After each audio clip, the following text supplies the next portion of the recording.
What's going on, guys? It's been a little over a year now since I got my 340i, so I decided to make a 1-year update video. I'm going to go over all the modifications that I've done, all the problems I've ran into, give you my overall thoughts on the car, answer any questions you guys might have. This has been my daily driver because it's the only car that I own. I got it with 12,000 miles and it is now at 27,000 miles. Before I begin, I do have all my modifications listed in the description along with other cool car products, so definitely go check those out. This is a 2018 340i xDrive.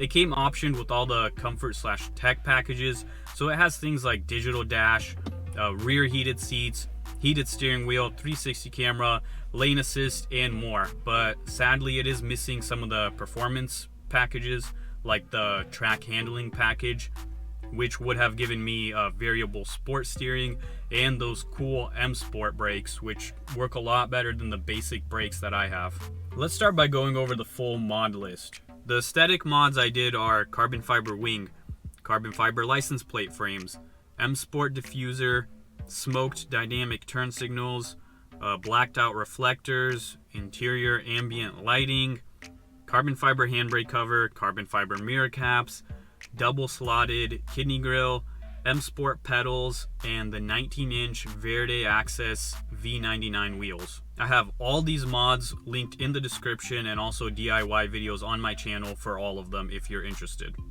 Now let's go over the performance mods. I started with the Burger Motorsports intake, which I eventually removed because I wasn't too happy with the sound it made when I would let off the gas.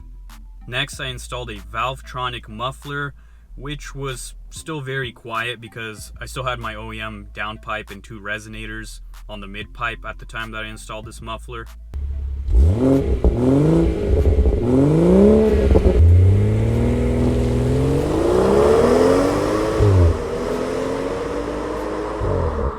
It did become louder later on. After that, I tuned it with boot mode, stage 1, OTS map, which instantly made the car way faster. Then I installed a VRSF high flow catted downpipe, which made it a little bit louder and made the acceleration feel a bit more responsive overall. And I put down a pretty impressive 0 to 60 time for only being stage 1.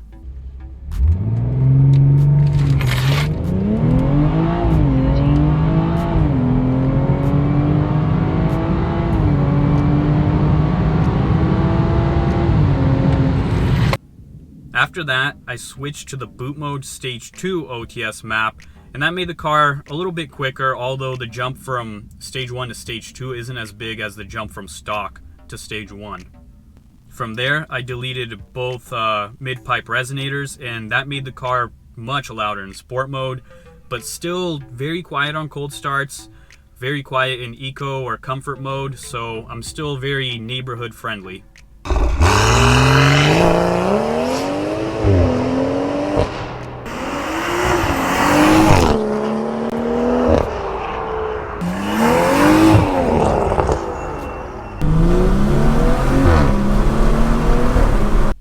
The last performance mod I did was XHP Stage 3 transmission tune, which made the shifts faster and more aggressive, but also made sport mode for some reason stay in too high of a gear now. So I'm still trying to get my XHP settings dialed in, and I will make a video on all that soon. Let's go over the problems I've had now. The car only has 27,000 miles, and the B58 is generally a pretty reliable engine, so I haven't had anything like serious, only small things. The first issue I had was this weird noise coming from the doors.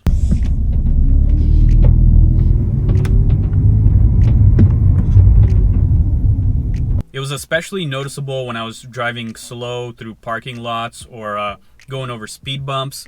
So that ended up being repaired under warranty by BMW. But then like 3 months after they made the repair, the noise just came back, just as loud, just as noticeable. So again, I took it to BMW, and again, they repaired it under warranty.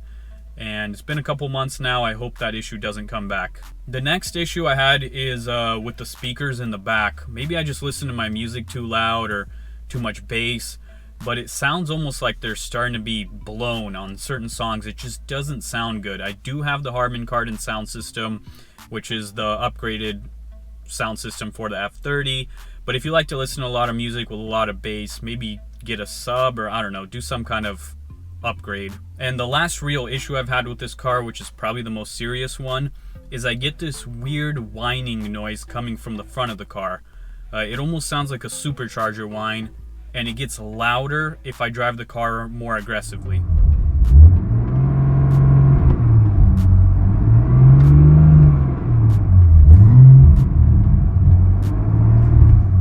I've done a lot of research and I still don't know 100% what's causing this problem. One thing I do know is it's not a rare issue. I've seen a lot of people online who have the same whine coming from their car.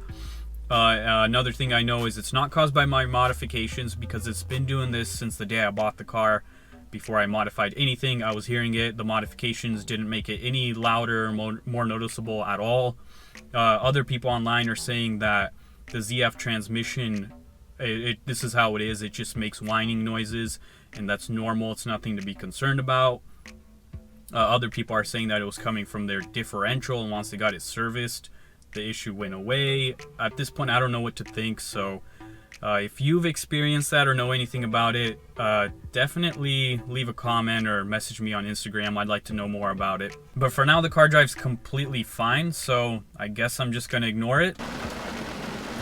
Oh boy, raining again in the Pacific Northwest. I hate living here sometimes. If you live somewhere with good weather and low taxes, let me know, because I might need to join you. Alright, let's go over the pros and cons now of the 340i, starting with the pros.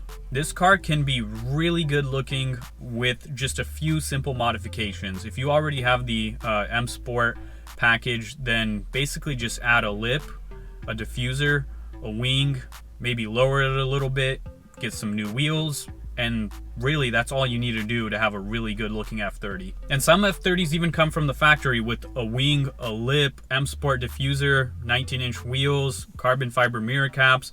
My F30 335i that I owned before this car had all of that already when I bought it. The next pro is the B58 engine. This engine seems to have a similar tuning potential, aftermarket support, and online community to the famous BMW N54 engine, but with improved gas mileage, reliability, and in my opinion, engine sound. The B58 is strong, efficient, and it doesn't take much to get it above 400 wheel horsepower. I've driven the F30 328i, 335i, I've driven the F80 M3, both the competition and non-competition package models, and after driving all those, I gotta say, there's something special about the tuned B58 engine. That low end and mid-range torque is amazing, and I'm sure it only gets better after you run some ethanol and maybe get a hybrid turbo. And the last pro I want to go over is how good of a daily driver this car is. It gets great MPG and eco mode, it's been reliable, hasn't left me stranded anywhere. But when you're tired of using it as a grocery getter and you want to use it as a sports car, just put it in sport mode and it becomes seriously fast and loud. Alright, now let's go over the cons of the F30 340i.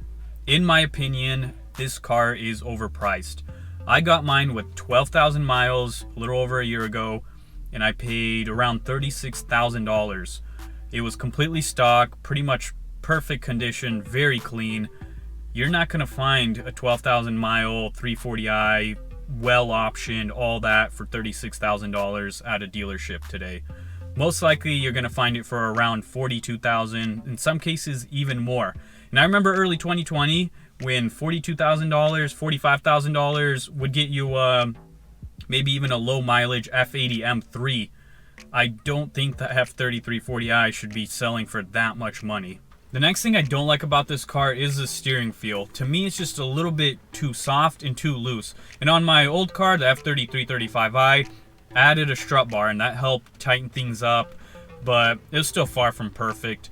The F30 is BMW's first attempt at using electronic steering in a 3 Series. The ones before that all used hydraulic steering, and hydraulic steering was much better. So let's just say BMW's first attempt at electronic steering was far from perfect. But I've driven the G20 3 Series M340i a bunch of times, and the electronic steering in that one is definitely better, so they are improving it. And the last negative thing about this car that I want to go over is, although you can spend very little money and get a lot out of this car, it's also pretty easy to go in the opposite direction where you spend too much money and then at the end of the day you still just have an F30.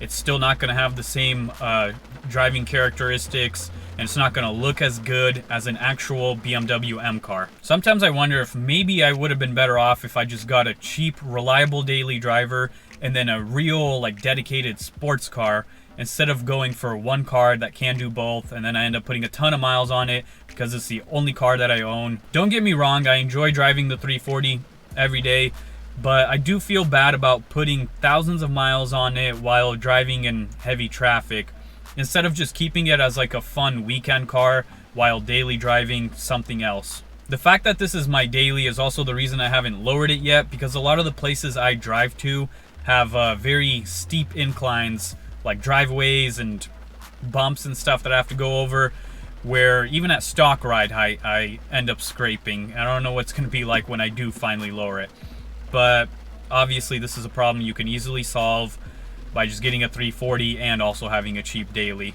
That's it for the cons. My plan from here is to install my TU fuel pump so I can go stage 2 plus and maybe run some ethanol tunes.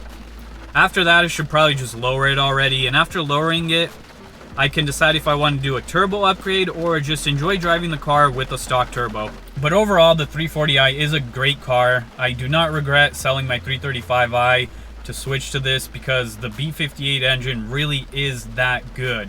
So thank you for watching. Check me out on Instagram and go check out some of the cool car products I have linked in the description if you want to support me and also help yourself out. Guys, it's almost summer and it still won't stop raining here. I don't know what to do anymore.